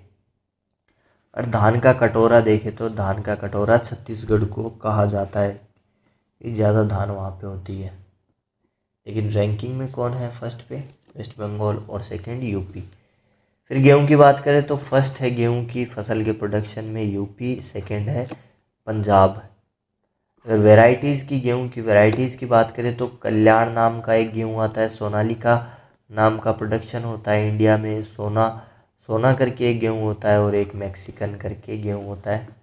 ये 4 इम्पोर्टेंट वैरायटीज़ के गेहूं अपने को इंडिया में देखने को मिलते हैं। कपास की बात करें तो चाइना फर्स्ट है कपास की खेती में, और इंडिया सेकंड है। अगर इंडिया में भी बात करें तो महाराष्ट्र में सबसे ज़्यादा कपास की फसल होती है, उसके बाद देखें तो गुजरात में। फिर मृदा, जो कपास के लिए हमें मृदा, जो मिट्टी चाहिए होती है वो ब्लैक सॉइल, काली मृदा या रेगर मृदा भी जिसे बोल देते हैं हम, ये इम्पोर्टेंट है। ये जो मिट्टी है, ब्लैक सॉइल है, काली मृदा है, रेगर मृदा है, ये हमें कपास की खेती के लिए ज़रूरी होती है, तभी अच्छी कपास की फसल होती है। चाय, फिर चाय के बारे में देखते हैं। चाय सबसे ज़्यादा कहाँ होती है? आसाम में, फिर उसके बाद West Bengal, then Tamil Nadu and Kerala. निर्यात, एक्सपोर्ट में भारत का 3rd नंबर है, ठीक है। निर्यात में भारत चाय के मामले में 3rd नंबर पर है। अगर मृदा की, मिट्टी की बात करें तो कैसी मिट्टी में चाय है वो ज़्यादा उगती है? तो वो है लेटराइट। लेटराइट मृदा होती है, हिंदी में भी लेटराइट मृदा ही लिखा हुआ आता है। तो लेटराइट मृदा बहुउपयोगी होती है, किसकी खेती के लिए? चाय की खेती के लिए। फिर कॉफ़ी की बात करें तो भारत में बाबा बुदन की पहाड़ियाँ जो कि कर्नाटका में स्थित है वो फेमस है, किसके लिए? कॉफ़ी के लिए। कॉफ़ी की फसल के लिए बाबा बुदन की पहाड़ियाँ कर्नाटक में, याद रखेंगे। अगर वर्ल्ड की बात करें तो ब्राज़ील वर्ल्ड में फर्स्ट है कॉफ़ी के मामले में। अब वैरायटीज़ की बात करें, कॉफ़ी की वैरायटीज़ कितनी होती है? तो वो अरेबिका, लिबेरिका और रोबस्टा नाम की वैरायटीज़ होती है जो कि कॉफ़ी की होती है, ठीक है। तो ऐसे क्वेश्चन आ जाता है कि अरेबिका निम्न में से क्या है? कॉफ़ी की वैरायटी, चावल की वैरायटी, गेहूं की वैरायटी, ये इनमें से या इनमें से कोई सा भी ऑप्शन दे देगा आपको। आपको ध्यान रखना है ये लिबेरिका, रोबस्टा और अरेबिका कॉफ़ी की फसलों की वैरायटीज़ है। फिर हरित क्रांति की बात करें, ग्रीन रेवोल्यूशन की बात करें, तो विश्व में हरित क्रांति का जो श्रेय है किसको जाता है? नॉर्मन बोरलॉग जो कि यूएसए के थे। अगर भारत में हरित क्रांति की बात करें तो एम एस स्वामीनाथन, नाम बड़ा कॉमन है, आपने सुना ही होगा। बहुत से बार क्वेश्चन पूछ लिया जाता है, बहुत बार क्वेश्चन आता भी है हरित क्रांति से। हरित क्रांति से क्वेश्चन आए तो मतलब स्वामीनाथन जी का नाम ना आए, ऐसा हो नहीं सकता। ठीक है, तो भारत में हरित क्रांति का श्रेय एम एस स्वामीनाथन को जाता है। तो जिस टाइम हरित क्रांति का जो कॉन्सेप्ट है जब तैयार हुआ था और जो लागू की गई थी ये, तो उस टाइम पीएम कौन थे, कई बार पूछ लिया जाता है, तो वो तब थे इंदिरा गांधी। ठीक है, तीसरी पंचवर्षीय योजना में हरित क्रांति को लाया गया था। अब कुछ प्रमुख क्रांतियां हैं जिनसे डायरेक्ट क्वेश्चन बन जाता है कि कौन सी क्रांति किससे रिलेटेड है। जैसे श्वेत क्रांति की बात करें तो दूध से रिलेटेड श्वेत क्रांति कहा जाता है। अंडे से रिलेटेड है उन्हें रजत क्रांति कहा जाता है। गोल क्रांति आलू की क्रांति हो, मतलब जो आलू की खेती है उसे गोल क्रांति कहा गया। फिर मसाले की बात करें तो मसाले की बादामी क्रांति जिसे कहा जाता है वो मसाले से रिलेटेड थी। गुलाबी क्रांति की बात करें तो झींगा मछली होती है उससे रिलेटेड गुलाबी क्रांति थी। सुनहरी क्रांति की बात करें तो शहद व बागवानी से रिलेटेड है। और नीली क्रांति की बात करें तो मछली पालन से रिलेटेड नीली क्रांति है। अब कुछ इम्पोर्टेंट फैक्ट्स देख लेते हैं। चीनी का कटोरा, जैसे धान का कटोरा हमने छत्तीसगढ़ देखा था, वैसे चीनी का कटोरा देखे तो यूपी को कहा जाता है। मसालों के लिए प्रसिद्ध देखे तो मसालों के लिए प्रसिद्ध केरल मसालों के लिए प्रसिद्ध माना जाता है। तंबाकू के लिए आंध्र प्रदेश प्रसिद्ध माना जाता है। संतरों के लिए नागपुर प्रसिद्ध माना जाता है। दलहन मतलब दालों के लिए एमपी का स्थान वैसे नंबर 1 है दालों में, तो एमपी को प्रसिद्ध। और तिलहन जिन जिन फसलों से मतलब जिन फसलों के बीजों से हमें तेल मिलता है उन्हें तिलहन की फसलें कहते हैं, तो वो राजस्थान उसके अंदर आगे है, सबसे आगे। अब भारत के कुछ डैम रिलेटेड क्वेश्चंस देख लेते हैं, फैक्ट्स देख लेते हैं। कुछ इम्पोर्टेंट फैक्ट्स है जो कि डैम से रिलेटेड है, सीधे पूछे जा सकते हैं।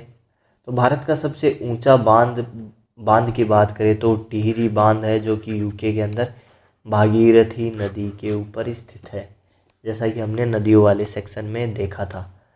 भारत का सबसे लंबा बांध, ये ऊंचा हो गया, हाईएस्ट हो गया। अब ये लॉन्गेस्ट देखे तो हीराकुंड बांध है, जो कि महानदी उड़ीसा में स्थित है वहाँ पे। अब इम्पोर्टेंट बांध देख लेते हैं, कौन सी नदी पे स्थित है और कौन से राज्य में स्थित है। सरदार सरोवर बांध नर्मदा नदी पे स्थित है, जो कि गुजरात में है। उरी बांध झेलम नदी पे, जो कि JNK में है। सलाल बांध की बात करें तो चिनाब है, चिनाब नदी के ऊपर JNK में स्थित है। श्रीशैलम बांध की बात करें तो वो कृष्णा नदी एंड आंध्र प्रदेश राज्य में स्थित है। नागार्जुन सागर बांध की बात करें तो कृष्णा नदी और तेलंगाना राज्य में स्थित है। तुंगभद्रा बांध तो तुंगभद्रा नदी पर ही स्थित होगा और वो कर्नाटका में स्थित है। फिर बिसलपुर बांध की बात करें तो वो बनास नदी राजस्थान में स्थित है।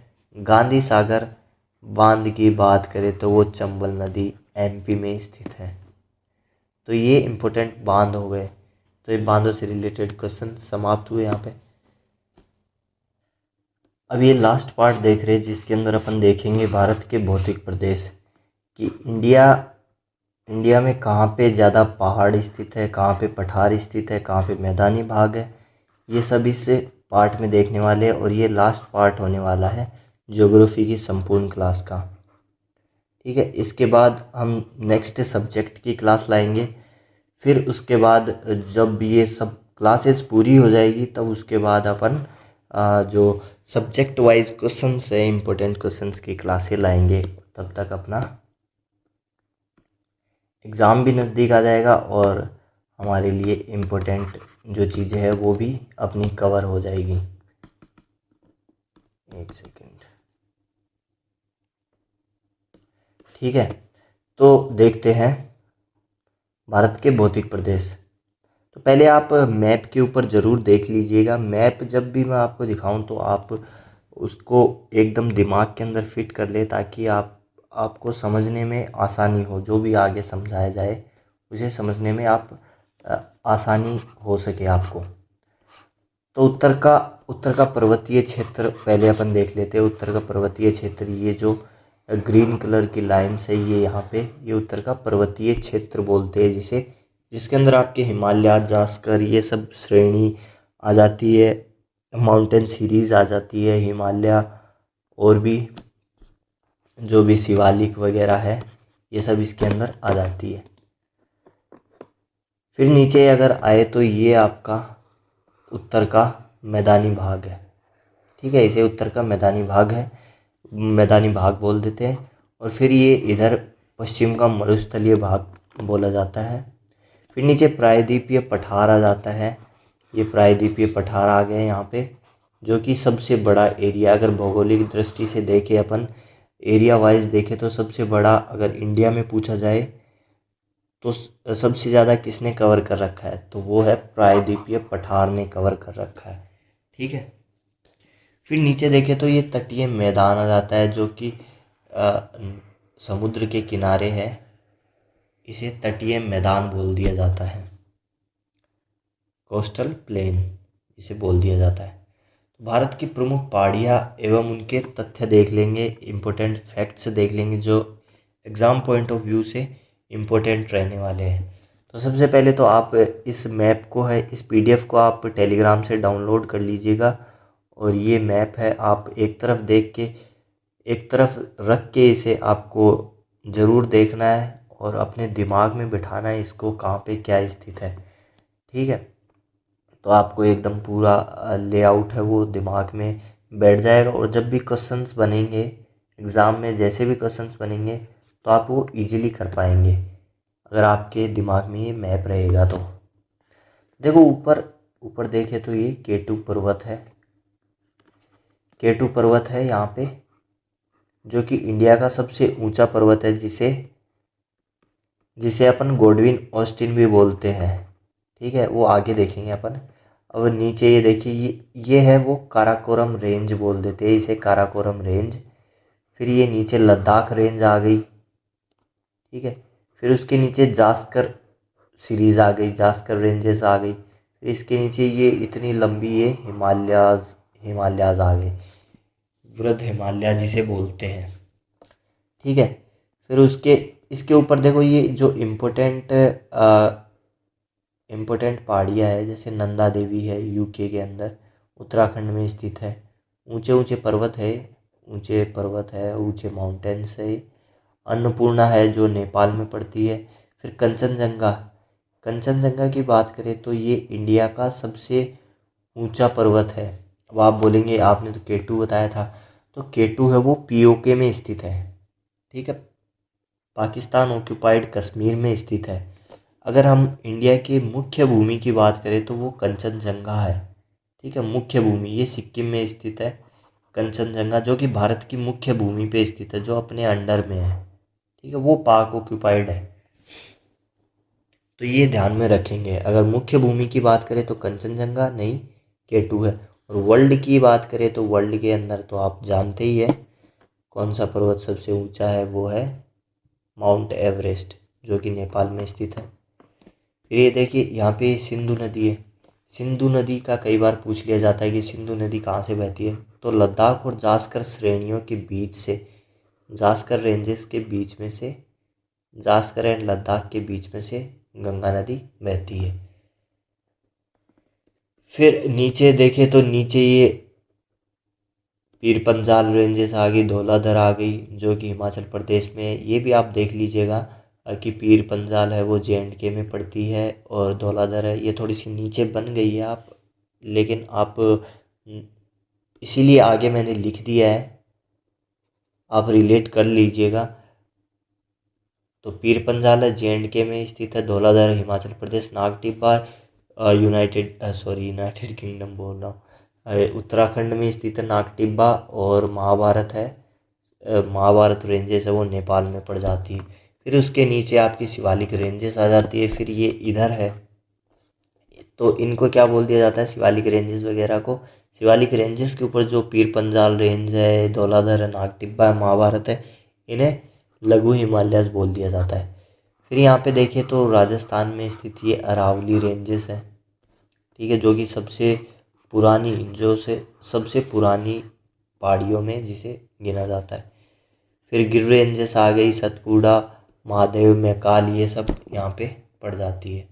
फिर गारो खासी, जयंतिया, और ये देखिए यहाँ पे देखिए तो ये गारो खासी, जयंतिया और मिकिर में, ये सब यहाँ पे पड़ जाती है असम में। फिर महाबलेश्वर जैसा कि हमने पढ़ा था नदियों वाले सेक्शन में, जहाँ से कृष्णा नदी निकलती है, वो महाबलेश्वर है। फिर दक्षिण सह्याद्री, ये नॉर्थ सह्याद्री, ये पश्चिमी घाट जिसे बोल देते हैं पश्चिमी घाट। फिर ब्रह्मगिरी की पहाड़ियाँ यहाँ पे इधर रेंजेस आएगी। उसके अंदर ये देखिए यहाँ पे तमिलनाडु में अनाईमुड़ी है, अनाईमुड़ी जो कि अन्नामलाई पहाड़ियों की सबसे ऊंची रेंज है, सबसे ऊंची पहाड़ी है अनाईमुड़ी, है ना। तो ये सब अपन देख लेंगे आगे, जो भी इम्पोर्टेंट पॉइंट्स होंगे पहाड़ियों से रिलेटेड वो अपन आगे देखते हैं। तो भारत की सबसे ऊंची, जैसा कि मैंने बताया था, सबसे ऊंची चोटी जो कि पीक, जिसे हम केटू गोडविन ऑस्टिन बोल देते हैं, जो कि स्थित है पीओके में, ये पीओके में स्थित है। अगर मुख्य भूमि की बात करें तो कौन सी हो जाएगी, कंचनजंगा, जो कि सिक्किम में स्थित है। अगर विश्व में देखें तो केटू की जो रैंक है वो सेकंड हाईएस्ट, ये पहाड़ी सेकंड हाईएस्ट पीक है केटू। माउंट एवरेस्ट के बाद गोडविन ऑस्टिन ही है जो कि सबसे ऊंची पहाड़ी है, जो कि सबसे ऊंची चोटी है। भारत की मुख्य भूमि में स्थित सबसे ऊंची चोटी की बात करें तो कंचनजंगा, जो कि सिक्किम में स्थित है, मैंने आपको मैप पे दिखा दिया था। अरावली की पहाड़ियाँ राजस्थान में है, सबसे पुरानी चट्टानों से बनी हुई है। अगर अरावली की पहाड़ियों में देखें अपन तो सबसे ऊंची चोटी अरावली की रेंजेस है, अरावली रेंजेस है। ये थोड़ी है कि एक पहाड़ी है, ये रेंजेस है, कई दूर तक है, ठीक है, दिल्ली तक है। तो दिल्ली तक है तो इनमें सबसे ऊंची भी होगी कोई। सबसे ऊंची की बात करें तो गुरु शिखर है, वो सबसे ऊंची है, जो कि एक हिल स्टेशन भी है राजस्थान का। विंध्याचल पर्वतमाला की बात करें तो नॉर्थ इंडिया को साउथ इंडिया से अलग करता है विंध्याचल। अगर आप ऊपर मैप में देखें तो आपको विंध्याचल देखने को मिल जाएगी। फिर मैकाल पठार की बात करें तो वो छत्तीसगढ़ में स्थित है, सर्वोच्च शिखर है वो अमरकंटक, अमरकंटक को कहा जाता है सर्वोच्च शिखर। मैकाल पट मैक अगर अमरकंटक की बात करें तो मैकाल पठार का ही हिस्सा है, जहाँ से नर्मदा नदी निकलती है। देखिए यहाँ से नर्मदा नदी, ये देखिए ये अमरकंटक पहाड़ी हो गई, ठीक है, अमरकंटक की चोटी होगी। यहाँ से इधर साइड तो नर्मदा निकल जाती है, इधर साइड सोन नदी निकल जाती है जो कि गंगा की सहायक नदी है। फिर इधर साइड महानदी निकल जाती है, ठीक है, जिसके ऊपर हीराकुंड बांध है। क्लियर हो गया होगा आपको। फिर छोटा नागपुर पठार की बात करें जो कि झारखंड में स्थित है, तो वो खनिज का सबसे संपन्न जगह है, जहाँ पे सबसे ज़्यादा खनिज पाए जाते हैं। कहाँ पे, छोटा नागपुर पठार, जो कि झारखंड में स्थित है। सतपुड़ा पहाड़ियों की बात करें तो सतपुड़ा पहाड़ियों में जो एमपी में स्थित है, वो सबसे ऊंची चोटी उसकी बात करें तो वो धूपगढ़ी है, जो सतपुड़ा की पहाड़ियों में पड़ती है। फिर वहाँ से ताप्ती नदी निकलती है, कहाँ से निकलती है ताप्ती नदी, धूपगढ़ी से। फिर नीलगिरी पर्वतों की बात करें, नीलगिरी पहाड़ियों की बात करें तमिलनाडु में, सबसे ऊंची चोटी है डोडा बेटा, ठीक है, नीलगिरी की पहाड़ियों में सबसे ऊंची चोटी है डोडा बेटा, जो कि साउथ इंडिया की सेकंड हाईएस्ट पीक है। डोडा बेटा सेकंड हाईएस्ट पीक है साउथ इंडिया की, ये ध्यान में रखिएगा। और फर्स्ट हाईएस्ट साउथ इंडिया की कौन सी पीक है, वो है अनाईमुड़ी, जो कि अन्नामलाई की पहाड़ियों में स्थित है, अन्नामलाई की पहाड़ियों में स्थित है, अन्नामलाई की पहाड़ियों में स्थित है। ये सब चीज़ें आप ध्यान में रखेंगे। और एक इलायची की पहाड़ियाँ करके भी फेमस है, जहाँ जो कि इलायची के लिए जानी जाती है। तो ये हो गई अपनी ज्योग्राफी की संपूर्ण क्लास कंप्लीट, और इसे आप एक ही बार में देख लीजिएगा क्योंकि ज़्यादा बड़ी नहीं है और इम्पोर्टेंट पॉइंट्स को इसके अंदर कवर किया गया है। अब जैसे ही सिलेबस आपका कंप्लीट हो जाएगा इन संपूर्ण क्लासेस के थ्रू, वैसे ही आपकी क्वेश्चन सीरीज़ ला दी जाएगी जैसे अभी सब्जेक्ट वाइज थ्योरी हुई है, वैसे ही सब्जेक्ट वाइज क्वेश्चंस आपके कंप्लीट करा दिए जाएंगे। तो अगर आपको वीडियो अच्छा लगे तो अपने दोस्तों से शेयर करें, लाइक करें एंड सब्सक्राइब करें।